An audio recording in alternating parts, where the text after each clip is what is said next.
funny thing happened after New York. You win, you're on a massive stage, and then almost days later, everyone starts imitating you.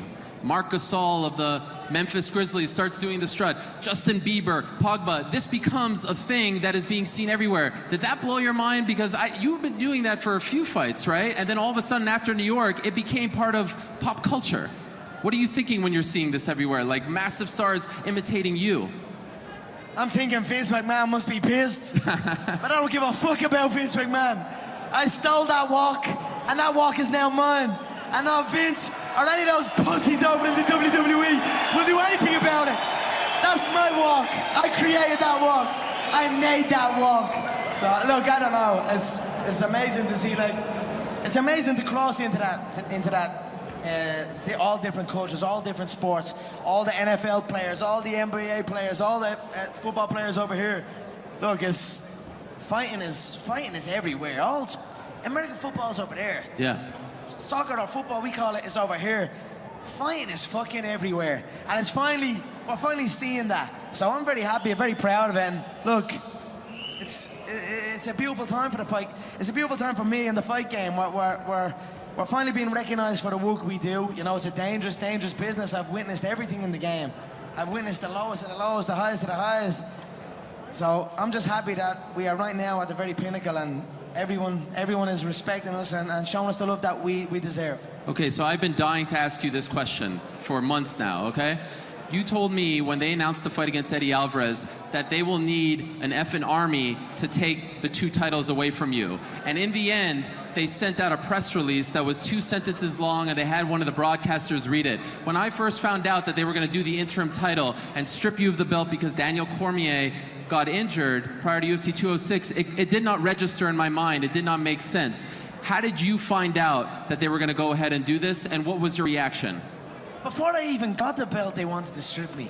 That's what I'm saying. Before I even won the belt, it was like, you got to give this one up. I was like, just let me go and get the thing first. Let me go make the history. Let me go and do what's never been done before. And it seemed to be a problem with that for whatever reason. I don't know what the problem was, but again, a lack of communication. I just go into my shell and just do my thing. I'm just my own man, do my own thing. So when they're trying to hit me up, I'm not trying to answer too much. When I'm hitting them up, they're not trying to answer too much. So whatever, you can.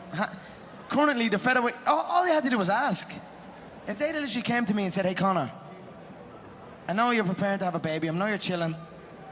If you want to fight for this featherweight belt in March, just a nice time, I would have went in and would have slept Holloway or the guy who's fighting, or Aldo, or whoever they wanted.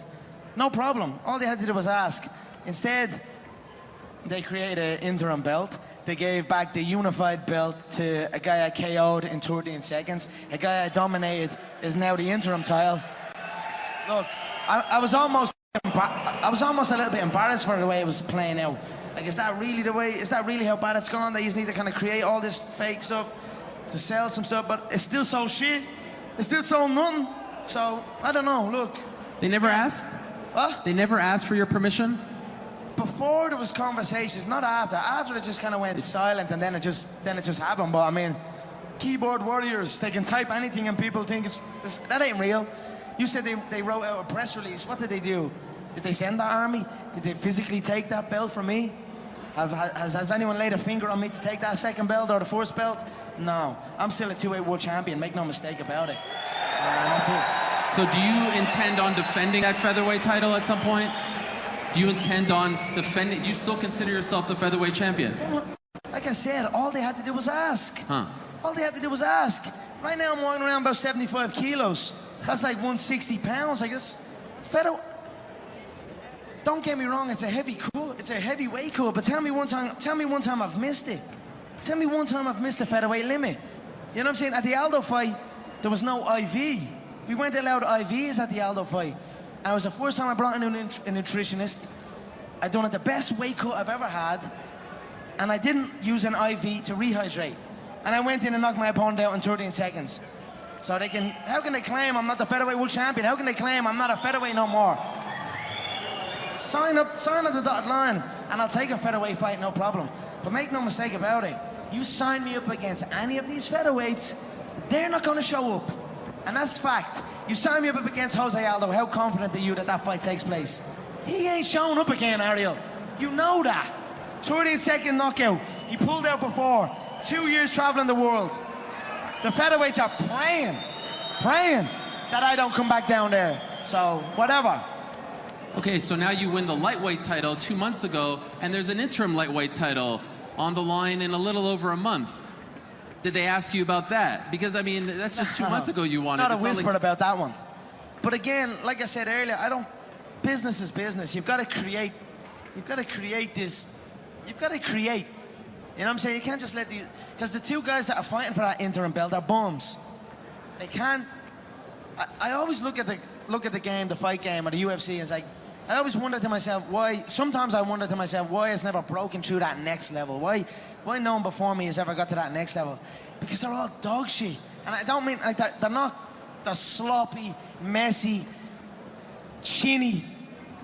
It's not pretty to look at, and it's the same with these two clowns, two bums, fighting for an interim belt. They should be very, very happy that I'm chilling out, taking a break, and they have this little chance to think that they're up there. But in reality, they're nowhere close. They'd both be knocked out stiff, both chinny, both wild, too sloppy. Listen, whatever. I'm chilling right now. I have my eyes on one thing, and that's Floyd Mayweather. Okay, so that's the thing I have my eyes on. Let's talk about Floyd now. Let's finally address this.